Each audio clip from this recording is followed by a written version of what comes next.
passer donc aux troubles du langage oral chez l'enfant. Et donc, en fait, je vais vous parler de 3 grandes catégories. En fait, les troubles du langage oral, on peut les distinguer selon 3 grands types.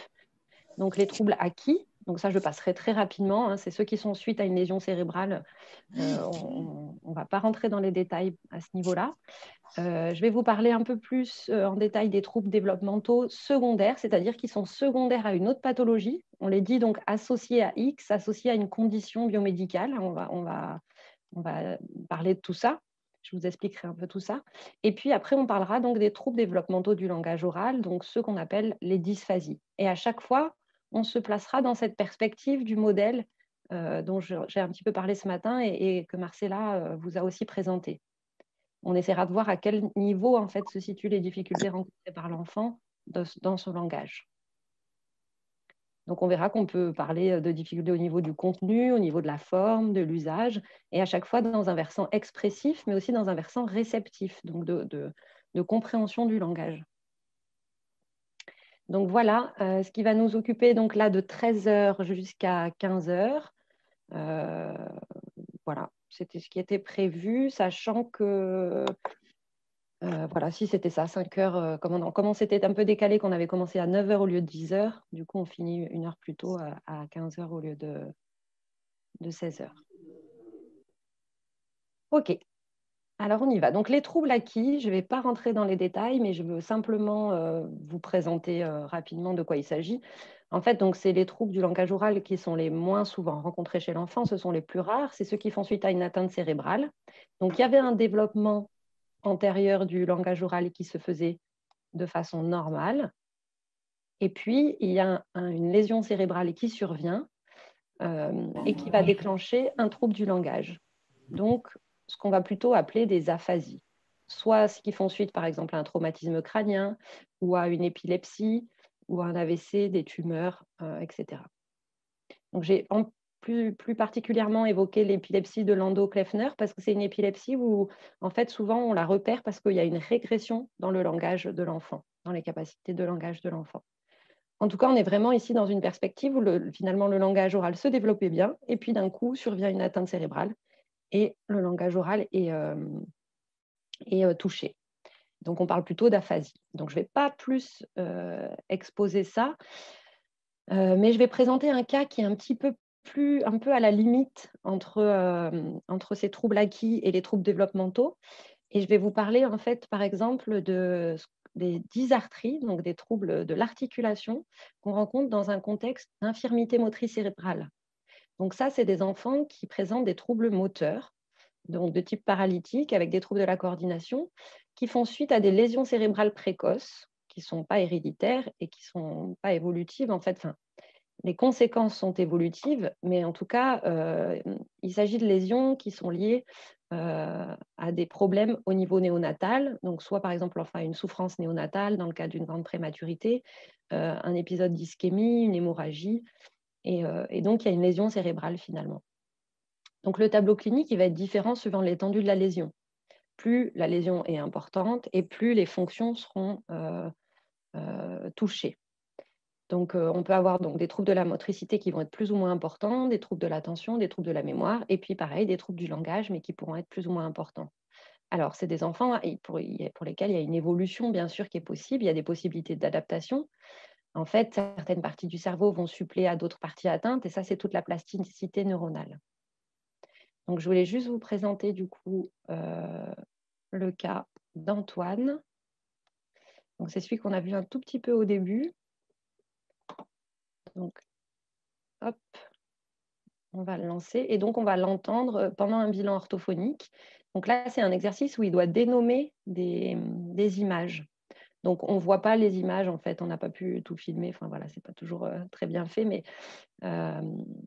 vous allez voir qu'on arrive à deviner donc, ce qu'il dit et puis je pourrais préciser sinon.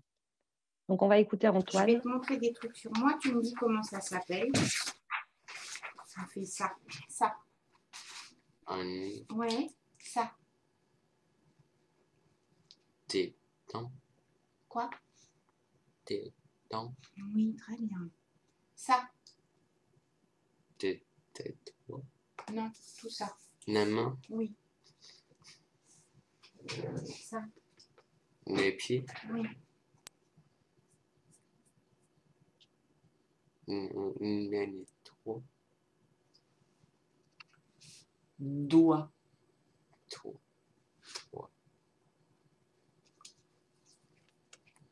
Ça, c'est quoi? Un chat. Ouais. Un loup. Ouais. Un pain. Bah, tiens, regarde. Bascule-toi.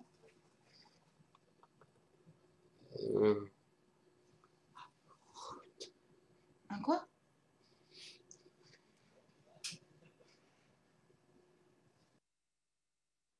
Voilà, il ne trouvait plus le mot. Donc, est-ce que vous avez bien entendu? Le son n'était pas trop mauvais? C'était audible. D'accord. Donc là, on voit bien qu'il y a quelque chose de très moteur, en fait, hein, qui gêne Antoine. On voit qu'il fait vraiment des efforts pour articuler. Et donc, on est ici dans le cas d'une dysarthrie. Et effectivement, cet enfant présente donc un tableau d'infirmité motrice cérébrale, donc avec des troubles moteurs un peu plus largement. Mais du coup, les troubles moteurs touchent aussi son articulation et donc gênent son langage oral. Alors, gêne son langage oral, pas tout à fait. En fait, gêne finalement tout ce qui va être la parole. Alors, sauf dans la dernière partie, on voit qu'il cherchait un mot. Donc, il est en train de chercher dans son lexique le mot. Et finalement, cet enfant, justement, il nous était adressé parce que, en fait, son entourage avait l'impression qu'il n'y avait pas qu'un problème de parole. Ils avaient l'impression qu'il n'y avait pas qu'une dysarthrie, du coup, mais qu'il y avait aussi des choses au niveau vraiment du langage, et notamment de la phonologie, du lexique et de la morphosyntaxe, donc dans la forme qui était touchée. Mais dans les dysarthries, on est bien sûr sur un niveau vraiment parole, articulation. Donc voilà, c'était une illustration, mais je ne vais pas plus m'étendre sur ces troubles secondaires à des lésions cérébrales. Et on va plutôt parler donc des troubles développementaux. Et d'abord, on va discuter un petit peu des troubles développementaux qui surviennent dans un contexte particulier, dans un contexte développemental particulier. Donc ça peut être par exemple dans le cas d'une déficience intellectuelle, dans le cas d'un trouble du spectre de l'autisme, dans le cas de troubles psychopathologiques, d'une surdité ou encore de carences graves. Donc on va discuter un petit peu de tout ça. Alors, dans le cas de la déficience intellectuelle, ça a fait l'objet déjà de discussions ce matin. Effectivement, on peut retrouver des troubles du langage oral qui sont liés à la déficience intellectuelle. Ici, je vous ai mis un exemple de profil intellectuel donc, sur un test de Wechsler, une WIPSI. Et donc, on voit que l'enfant a un niveau globalement faible, en fait. Et les épreuves verbales, OK, sont faibles, mais en fait, tout est faible, hein, finalement. Donc, toutes les composantes cognitives sont plus ou moins touchées, le langage oral en fait partie. Et là, dans ce cas-là, cet enfant, en l'occurrence, on avait vraiment l'impression que c'était lié à son trouble du langage, à sa déficience intellectuelle, le trouble du langage qu'il rencontrait. Mais ce n'est pas toujours le cas, hein. C'est un peu justement les discussions qu'on avait sur le fait que finalement, on peut être amené à poser des diagnostics aussi dans des contextes de déficience intellectuelle. Alors, quand on parle donc d'atteinte du langage oral, dans un contexte de déficience intellectuelle, en fait, c'est un peu tout qui est touché. Donc, c'est pour ça que j'ai fait un large cadre ici. Il y a finalement un peu toutes les composantes du langage oral qui vont être touchées puisque l'enfant a un trouble global. On peut insister un peu plus particulièrement sur le contenu du langage, sur la sémantique, en fait, sur les idées qui sont effectivement moins élaborées, de moins bon niveau, mais moins riche, mais du coup qui en tout cas va concerner tout le langage oral, potentiellement. Mais on a aussi des profils particuliers selon le contexte de la déficience intellectuelle. Par exemple, dans le cas des syndromes génétiques, dans le cadre du syndrome de Down, donc la trisomie 21, on a des profils de langage qui sont particuliers. On a, par exemple, en ce qui concerne l'articulation, des difficultés articulatoires et co-articulatoires qui peuvent être présentes, surtout avec les phonèmes complexes. On a un lexique mental qui est moins bien organisé, à la fois au niveau sémantique, au niveau prégrammatical. On a des difficultés de compréhension, de morphologie. Enfin, voilà, ça va créer un profil finalement qui est assez spécifique à la trisomie 21 et qui ne va pas toucher forcément de la même façon, et le langage oral ne va pas être touché forcément de la même façon dans d'autres syndromes génétiques. Par exemple, dans le syndrome d'Angelman, le langage est très pauvre, il y a quelques mots ou quelques syllabes, des troubles d'articulation et une compréhension qui est meilleure. Et puis, c'est des enfants qui communiquent bien, qui communiquent par des mimiques sur le visage, par les gestes. Il y a un caractère souvent qui est très joyeux et jovial. Dans le syndrome de Williams, on a des retards de langage au départ, mais ensuite, le langage semble bien se développer. Et souvent, c'est des enfants qui ont un QI verbal, qui ont des épreuves verbales pendant le QI, qui sont bien meilleurs. Pardon, il faut que j'admette des gens qui sont dans la salle d'attente. Donc voilà, ce sont des gens qui, dans le cadre du syndrome de Williams, ils ont donc finalement des compétences de langage qui peuvent être assez bonnes.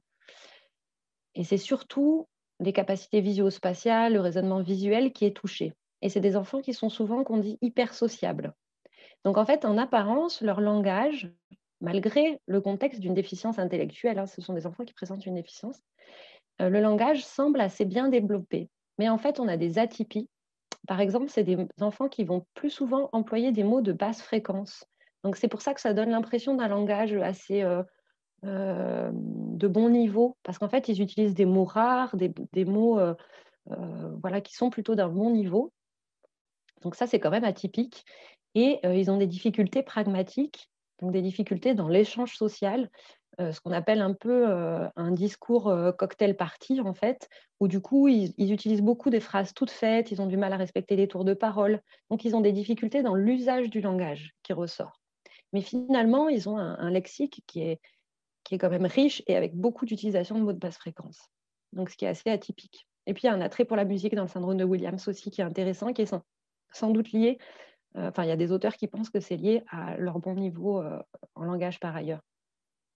Et leur attrait, en fait, pour le langage, pour la socialisation et pour la musique, même si c'est une socialisation qui n'est pas... une sociabilité qui n'est pas toujours très adaptée, hein, puisqu'on a évoqué ces difficultés pragmatiques. Après, il y a le syndrome de X fragile. Donc là, on a une atteinte globale. En fait, elle est cohérente avec l'âge mental. Donc finalement, le langage n'est pas très bien développé. Le langage n'est pas bien développé et en fait, il est finalement cohérent avec le niveau intellectuel de ces enfants. Mais en fait, ils ont aussi quand même des particularités qui s'ajoutent.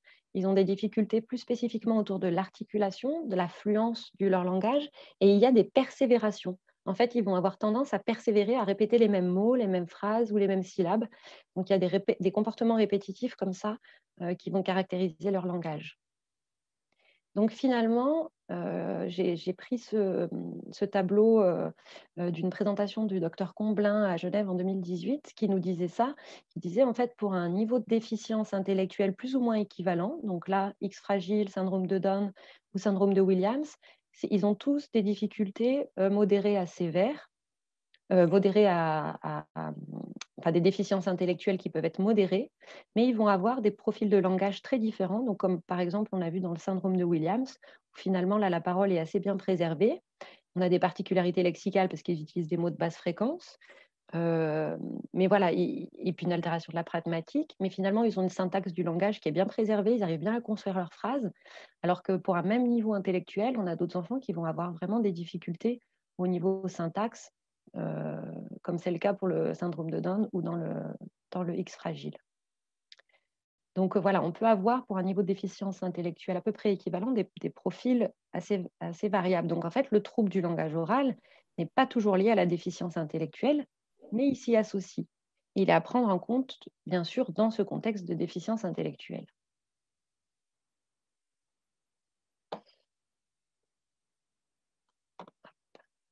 Alors, d'autres syndromes génétiques sans déficience intellectuelle, mais je trouvais toujours intéressant de vous présenter rapidement ça, parce qu'en fait, à chaque fois, il va y avoir vraiment des particularités dans le langage qui vont être présentes dans ces syndromes génétiques. Donc, dans le syndrome de Turner, par exemple, on a surtout une atteinte de la fluence, et on a une syntaxe et une pragmatique qui peuvent être aussi atteintes, mais on a un QI verbal qui peut être dans la moyenne, et c'est souvent le QI performance qui est moins bon. Dans le syndrome de Klinefelter, on a des troubles du langage oral dans 70% des cas et qui touchent plus le versant expressif que le versant réceptif, que la compréhension du langage. Dans le syndrome de Di-George, par exemple, on a beaucoup de problèmes, surtout d'articulation. Bon, là, je l'avais mis dans les syndromes génétiques sans déficience intellectuelle, mais on a quand même une déficience intellectuelle légère à modérée dans presque 50% des cas. Donc, on va avoir des profils comme ça différents de langage oral selon le contexte de troubles génétiques. Un autre contexte développemental intéressant dont on va parler un petit peu ici, donc c'est le contexte d'un trouble du spectre de l'autisme. Donc, je vous rappelle, les troubles du spectre de l'autisme, on a des comportements stéréotypés, des comportements restreints, répétitifs, et on a des compétences communicationnelles et des compétences sociales qui sont altérées. Ça, c'est ce qui fait le cœur un petit peu, enfin, c'est nos symptômes phares qui vont amener au diagnostic de troubles du spectre de l'autisme. Eh bien, dans ces troubles du spectre de l'autisme, le langage il va être altéré de manière variable. Ça peut aller d'une absence de langage à une atteinte qui va être assez subtile et qui va surtout concerner la pragmatique du langage, puisque c'est vraiment cet usage social et que ces particularités de relations sociales, de communication qui sont présentes dans les troubles du spectre de l'autisme. Donc, en fait, les études, elles montrent que 50% de la population avec un trouble du spectre de l'autisme présente des déficits en langage qui vont persister tout au long de la vie. Et on a 25%, donc un quart de la population des troubles du spectre de l'autisme qui est non-verbale, c'est-à-dire vraiment avec une absence de langage. Donc, dans des cas de profil, les cas de profil les plus sévères. Donc, finalement, ce qui est au centre, si on en revient donc vraiment spécifiquement au langage et quel type de langage on peut avoir. Donc, comme je disais, des fois, il n'y a pas du tout de langage. Et globalement, en fait, ce qui est atteint, c'est vraiment cette communication, donc qui va être autant verbale que non verbale. Donc, finalement, c'est encore plus large que le langage oral. C'est vraiment la communication en général qui est atteinte.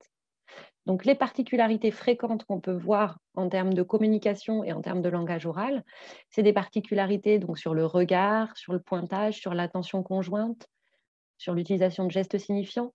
Et Marcella vous en a parlé ce matin, ce sont des choses qui sont déjà très importantes en fait, pour le développement du langage. Donc, l'enfant n'est pas dans une dynamique de communication, donc forcément, son langage se développe moins bien. Il oriente peu son attention vers la voix humaine, il ne répond pas toujours à son prénom. En général, les premiers mots peuvent être assez tardifs, donc parfois, ils s'apparaissent quasiment pas ou encore plus tard que 2 ans. Mais souvent, on a donc ces premiers mots, pour ceux qui vont développer un langage, qui, en tous les cas, sont assez tardifs. Il peut y avoir des écholalies, donc les répétitions de mots, soit de façon immédiate, donc on vient de dire quelque chose et puis l'enfant reprend le dernier mot, par exemple, qu'on a dit, en écho, donc c'est ça l'écholalie, ou alors différé, il peut le reprendre finalement plusieurs minutes plus tard ou le lendemain. On a des langages un peu stéréotypés, donc ça peut être des enfants aussi qui vont répéter des phrases qu'ils ont entendues, même ça peut être des pubs à la télévision, des choses comme ça. Ils ont une intonation aussi qui est souvent atypique.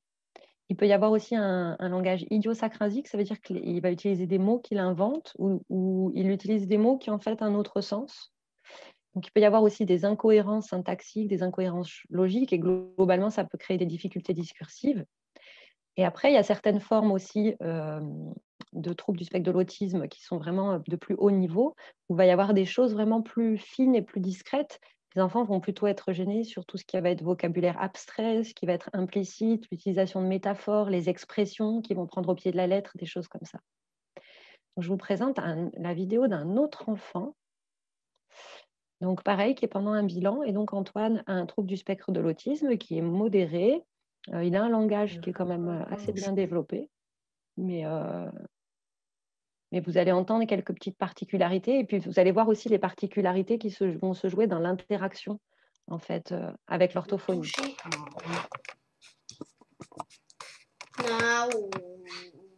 que tu veux. Ça, le bleu. Super, nickel. Est-ce que tu peux me montrer un rond, Antoine? Ouais, très bien. Pareil. Je t'ai demandé 2 fois pareil, je suis d'accord. Est-ce que tu peux me montrer un carré?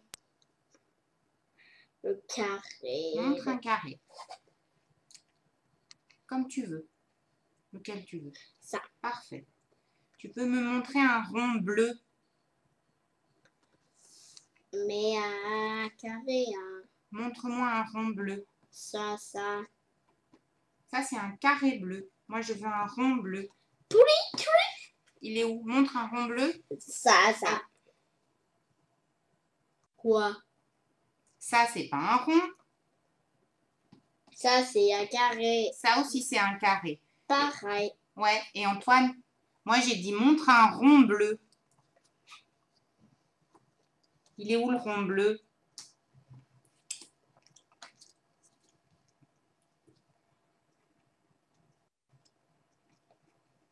Tu peux montrer un carré jaune. Quoi? Montre un carré jaune.